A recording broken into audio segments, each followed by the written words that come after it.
अस्सलाम वालेकुम स्टूडेंट। जैसे कि आप सबको मालूम है कि मेरे चैनल में मैथ और कंप्यूटर के वीडियोस बनाकर अपलोड किया जा रहा है। तो आज के इस वीडियो में मैं आपको बोर्ड के टॉपर स्टूडेंट को, जो टॉपर स्टूडेंट होते हैं हमारे पास, वो जो टिप्स एंड ट्रिक्स को पेपर सॉल्व करने को जो फॉलो कर रहे होते हैं, तो आज के इस वीडियो में हम वो क्या करने जा रहे हैं, डिस्कस करने जा रहे हैं। तो आप सबका वेलकम है आपके अपने चैनल मैथ मैजिक में। तो आज दोस्तों स्टार्ट करते हैं। देखते सबसे पहला पॉइंट हमारे पास इंस्ट्रक्शन क्या गिवन है कि वो जो टॉपर स्टूडेंट होते हैं किस तरीके से फॉलो कर रहे होते हैं बोर्ड की कॉपी को फिलअप करने के लिए।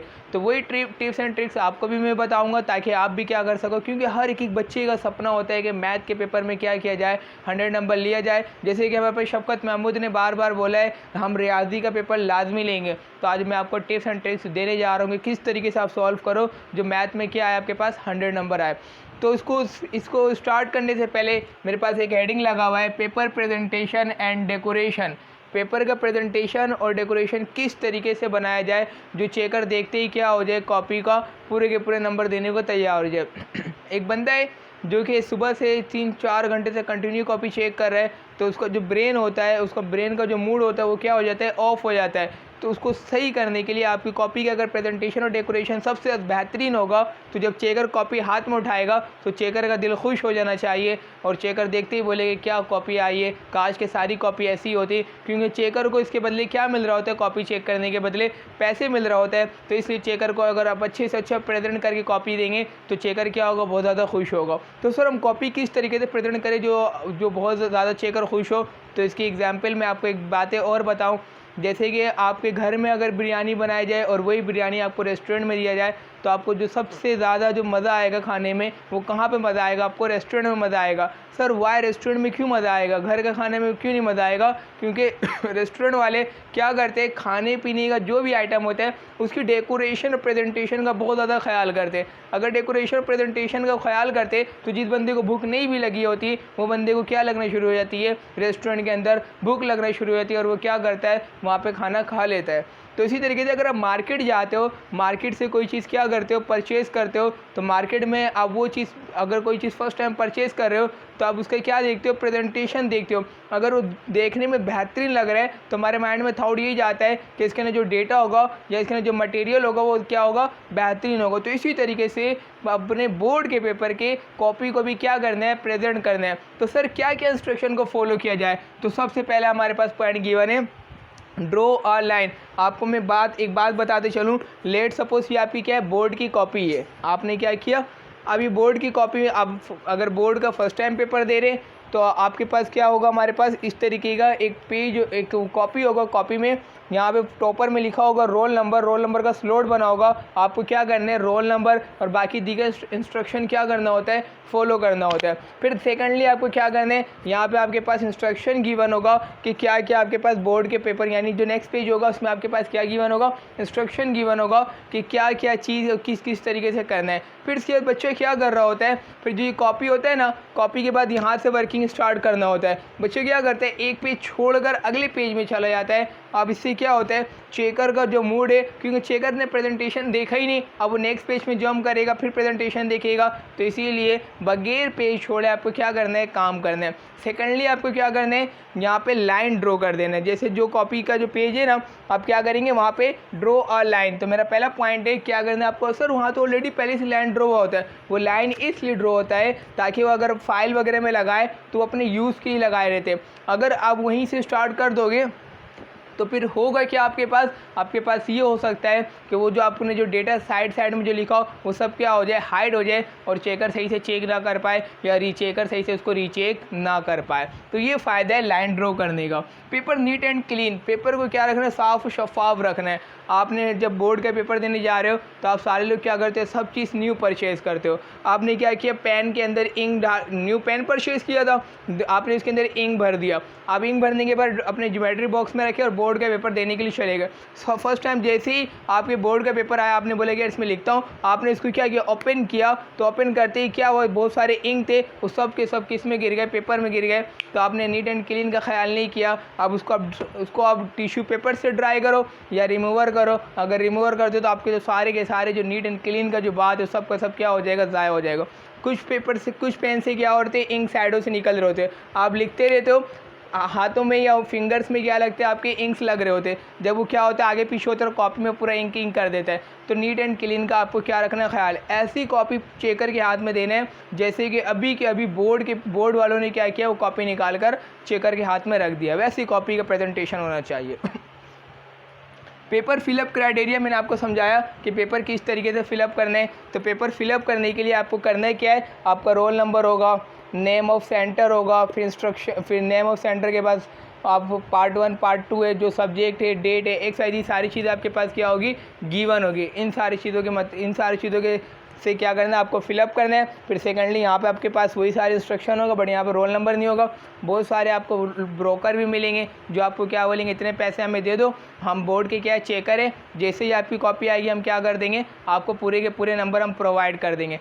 तो इन सारे चक्करों में किसी के नहीं पढ़ना है। सर क्यों नहीं पढ़ना है, रीज़न क्या है, ये रीज़न ये है, इन चक्करों में इसलिए नहीं पढ़ना है, तो वजह ये है, वो क्या होता है, जो भी रोल नंबर होता है ना, रोल नंबर वाला स्लॉट, वो क्या करते हैं, इंटर बोर्ड वाले या मैट्रिक बोर्ड ऑफिस वाले वो निकाल लेते हैं पहले ही, वो निकाल लेंगे और यहाँ पे क्या कर देंगे, नंबर ही दे देंगे 6689, यहाँ पे भी क्या कर देंगे 6689, रोल नंबर वाला स्लिप क्या हो गया, निकल गया। अब इसके बाद अगर आप पैसे देते हो तो वो आपका पैसे क्या करेगा, खा लेगा, तो किसी को देने की ज़रूरत नहीं है। Don't leave any space.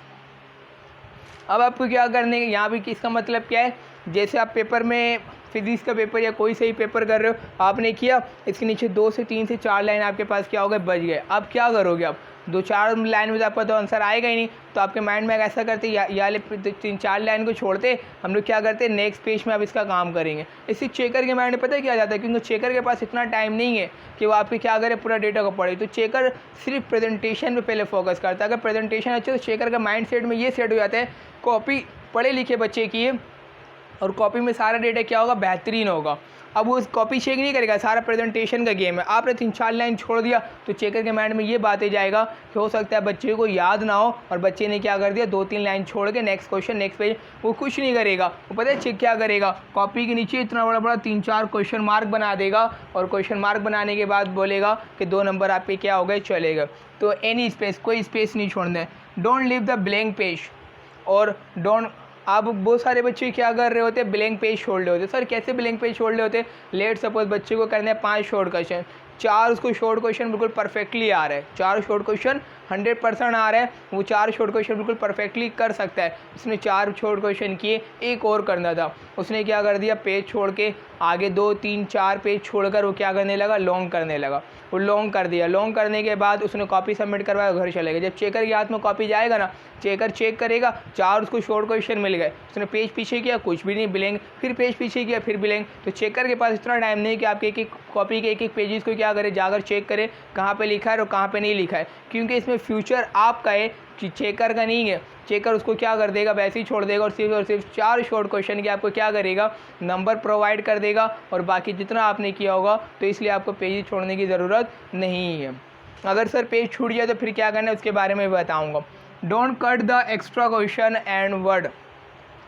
अब आपको करना था 5 शॉर्ट क्वेश्चन, आपने कितने कर दिए, 6 शॉर्ट क्वेश्चन कर दिए गलती से, बाय मिस्टेक गलती से हो गई है, ठीक है, और 6 के 6 सारे के सारे शॉर्ट क्वेश्चन सही है। तो फिर आप क्या करोगे, आप लोग क्या करते हो, आप लोगों का ये लेट सपोज ही पेपर है, तो आप इसमें कट कर देते हो और इतना बड़ा सा कुछ बना देते हो, लिख देते हो स्मिथ सॉरी, सर सॉरी। इस तरीके का सीन पार्ट नहीं करने। आप अपनी गलती को क्या कर रहे हो, खुद से बता रहे हो कि मैंने ये काम क्या कर दिया, गलत कर दिया। तो अपनी गलती कभी बताया नहीं जाता, तो अपनी गलती को नहीं बताना। तो फिर सर इस सिचुएशन में हम करेंगे क्या, तो इस सिचुएशन में आपको हमेशा याद रखना है, अगर आपने ज़्यादा कर दिया है और 6 के 6 क्वेश्चन सही है तो उसको छोड़ देना है। रीज़न ये हो सकता है चेकर उस 6ठे क्वेश्चन का भी आपको क्या दे दे, नंबर दे दे, ठीक है। और अगर हमने 6 क्वेश्चन किया है बट हमारे पास क्वेश्चन नंबर 3 हमें लग रहा है कि गलत है, तो अगर इस सिचुएशन में आपको अगर लगता है गलत है तो फिर उसमें छोड़ना नहीं है। फिर आपको क्या करना है, उसको इस तरीके से ब्लैक पॉइंटर से कट कर देना है और कैंसिल लिख देना है, ठीक है, एक्स्ट्रा वगैरह लिखने की ज़रूरत। तो इससे क्या होगा, वो क्वेश्चन कैंसिल हो जाएगा, बाकी 5 क्वेश्चन आपका क्या कर लेगा, वो चेकर एक्सेप्ट कर लेगा। Clear. Draw a line paper and, यानी जब पेपर आपका एंडिंग हो जाए तो इससे ये लाइन ड्रॉ करने से क्या फ़ायदा है, लाइन ड्रॉ करने के 2-3 एडवांटेज है। पहला एडवांटेज ये हो सकता है कि 4 शॉर्ट क्वेश्चन आपने किया हो, पहला वाला बहुत काफ़ी लेंदी हो, दूसरा स्मॉल हो, बट थर्ड क्या हो, काफ़ी लेंदी हो।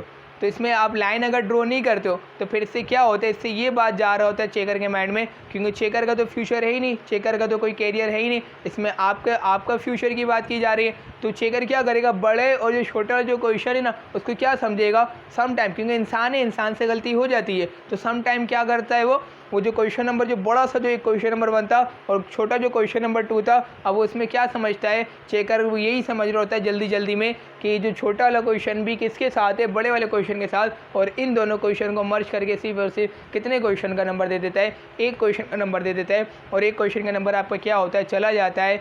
तो एक एक नंबर आपके लिए कीमती है, आपका अपना फ्यूचर है। तो इसमें आपको करना है कि अगर आपने एक क्वेश्चन अटैम्प्ट कर लिया, कंप्लीट कर दिया, लेट सपोज यहाँ पे कंप्लीट हो गया, तो आप इसको इस तरीके से कर दो। इससे 2 फ़ायदे हैं। पहला तो ये फ़ायदा है कि चेकर बहुत ज़्यादा खुश होगा। सर वाई, क्यों? चेकर का टाइम ड्यूरेशन कम लगेगा, चेकर को पता है यहाँ से स्टार्ट है, यहाँ पे क्या है, ख़त्म है, पेपर प्रेजेंटेशन अच्छा है, तो वो इतना ज़्यादा उसको पढ़ेगा नहीं, रीड नहीं करेगा, और वो उसको क्या कर देगा, चेकआउट करके आपको नंबर दे देगा। दूसरा भले से इतना है तो आपको इसके नीचे कर देगा, तो चेकर समझ जाएगा ये यहाँ से स्टार्ट और यहाँ पे, तो ये ऐसा अगर आप नहीं करते ना तो ये वाले और ये वाले दोनों का नंबर क्या करता है, चेकर एक साथ दे देता। तो ये आप लाइन ड्रॉ करने के बहुत ज़्यादा ये एडवांटेज हो। अब हमें पेपर में किन किन मटेरियल, मतलब क्या क्या चीज़ लेकर जाना बोर्ड के पेपर के लिए रिक्वायरमेंट है, हम क्या क्या चीज़ें लेकर जाए। तो बहुत सारे बच्चे बहुत ज़्यादा क्या मिस्टेक कर रहे होते अपने लाइफ में, बोले तो भाई हम बोर्ड का पेपर देने जा रहे तो हमारे लिए बहुत ज़्यादा इंपॉर्टेंट है ये, तो हम सब चीज़ क्या करेंगे, न्यू परचेज़ करेंगे। इवन हर एक चीज़ क्या कर रहे होते, न्यू परचेज़ कर लेते, मार्कर तक नया परचेज़ कर लेते। अब वो जब मार्कर नया परचेज़ करते हो तो इंक बहुत ज़्यादा होता है, वो जब पेपर में लिखते हैं तो पेपर के 2-3 पेजेस में वो क्या कर देता है, पीछे प्रिंट हो जाता है। अब वो जब प्रिंट होता है, जब मैं इसके ऊपर कोई डेटा लिखता हूँ, डेटा क्या होता है, वो हाईलाइट, वो क्या होता है, हाइड हो जाता है, बल्कि हाईलाइट होने के। अब जब वो हाइड हो जाएगा, चेकर के पास इतना टाइम थोड़ी ना कि तुम्हारे लिए चश्मा पहने और चश्मा पहन कर क्या करे, वो बोर्ड की कॉपी को चेक करे। उसको अपने दिहाड़ी से मतलब है, उसको अपने पैसे बनाने से मतलब है, उसको समझ आएगा तो चेक करेगा, नहीं आएगा तो उसको क्या कर देगा, वो कैंसिल कर देगा। तो फिर सर हम क्या करें, अगर आपको बोर्ड का पेपर देने जाना है, आपको मालूम है कि आपके बोर्ड का पेपर होने वाला है, तो आप क्या करो, 1 हफ्ता पहले ही सारे इंस्ट्रूमेंट परचेज कर लो और उसको यूज़ करते रहो। उसके 2 एडवांटेज, पहला तो वो यूज टू हो जाएगा आपके हैंड में, और दूसरा ये है कि जितने भी बहुत ज़्यादा एक्स्ट्रा इंक वगैरह है वो क्या हो जाएगा, प्रॉपर आ जाएगा। इसी तरीके से पेन के साथ भी करना है। अगर आप न्यू पेन लेके जाओगे, कॉपी में लिखोगे, तो नीप इसका न्यू होता है, वो क्या करता है, कॉपी को पकड़ रहा होता है। अगर कॉपी को आपको नहीं पकड़वाना है तो आप इसको क्या करें, इसको लिख ले, 1 हफ्ते तक इसको लिखेंगे तो उसका जो नीप है स्मूथ हो जाएगा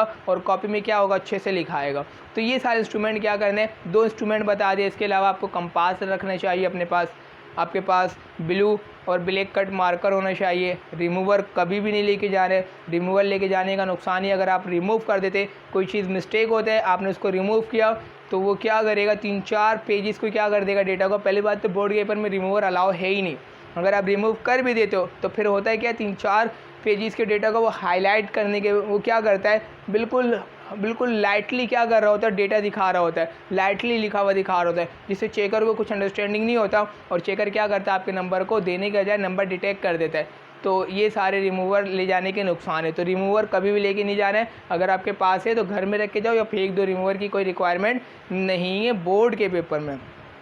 इसके अलावा कंपास होना चाहिए, पेंसिल होना चाहिए, रेजर होना चाहिए, शार्पनर होना चाहिए।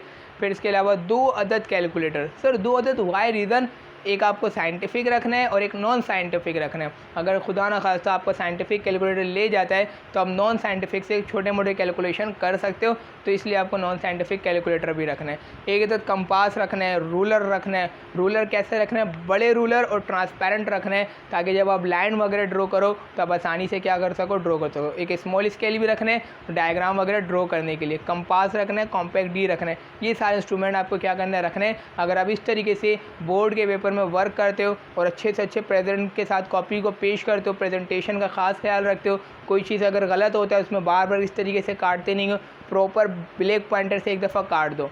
अगर बहुत ज़्यादा मिस्टेक है तो अगर आपको लगता है कोई या छोटी मोटी मिस्टेक है, तो अगर आपको लगता है कि छोटी सी मिस्टेक कोई मसले वाली बात नहीं है, आप उसको नहीं भी काटोगे तो कोई मसले वाली बात नहीं। अगर आपकी कॉपी की प्रेजेंटेशन अच्छी है, अगर आपने कॉपी को अच्छे से साफ़ सुथरा प्रेजेंट करके दिया है, तो चेकर जब हाथ में लेगा तो देखते ही कॉपी समझ जाएगा कि कॉपी अच्छी है, इसमें टाइम कम लगेगा, सिर्फ टिक करना है और आपको नंबर दे देना है। ठीक है, तो ये सारे मेरे रूल्स है, टिप्स एंड ट्रिक्स है। अगर आपको मेरे टिप्स एंड ट्रिक अच्छे लगे तो आप मेरे चैनल को सब्सक्राइब करें, ताकि मैं जैसे ही कोई इस तरीके की नई वीडियोस अपलोड करूं तो आप मेरे आपके पास फ़ौरन नोटिफिकेशन आए और आप मेरे चैनल में आके क्या कर सकें, देख सकें। वीडियो देखने का बहुत बहुत शुक्रिया। अल्लाह हाफिज़।